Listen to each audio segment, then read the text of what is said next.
কাঠমান্ডুতে Gen Z তরুণদের টানা বিক্ষোভ ক্রমশ সহিংস রূপ নিচ্ছে। সোমবার পুলিশের গুলিতে ১৯ জন বিক্ষোভকারী নিহত ও অন্তত ৪০০ জন আহত হওয়ার পর দেশজুড়ে ক্ষোভ বিস্ফোরিত হয়। তারই ধারাবাহিকতায় মঙ্গলবার সকালে শাসক দল নেপালি কংগ্রেসের কেন্দ্রীয় কার্যালয়ে অগ্নিসংযোগ করেন বিক্ষোভকারীরা। মঙ্গলবার ৯ সেপ্টেম্বর এক প্রতিবেদনে এ খবর জানিয়েছে কাঠমান্ডু পোস্ট। দুর্নীতি, অদক্ষ শাসন ও রাজনৈতিক নেতৃত্বের ব্যর্থতার বিরুদ্ধে গত কয়েক সপ্তাহ ধরে তরুণদের আন্দোলন চলছে। প্রথম দিকে শান্তিপূর্ণ এই আন্দোলন সোমবার ভয়াবহ রূপ নেয় যখন নিরাপত্তা বাহিনী বল প্রয়োগ করে। প্রত্যক্ষদর্শীরা জানান, পুলিশ ও আধাসামরিক বাহিনী ঢিলেঢালা বিক্ষোভকারীদের ওপর গুলি চালায়। এতে অন্তত ১৯ জন নিহত হওয়ার পাশাপাশি শত শত মানুষ আহত হয়।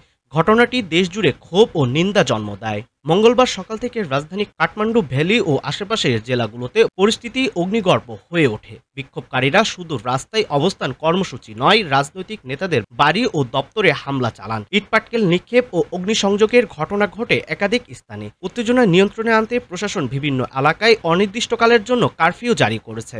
দেশব্যাপী ও টালমটল অবস্থার মধ্যেই মঙ্গলবার দুপুরে পদত্যাগ করেন প্রধানমন্ত্রী কেপি শর্মা ওলি। দুর্নীতি ও অব্যবস্থাপনার অভিযোগের মুখে দীর্ঘদিন ধরে চাপে ছিলেন তিনি। সোমবারের প্রাণহানির ঘটনায় আন্দোলন আরও তীব্র হয়ে উঠলে পদত্যাগ করা ছাড়া আর কোনো পথ খোলা ছিল না বলে বিশ্লেষকরা মনে করছেন।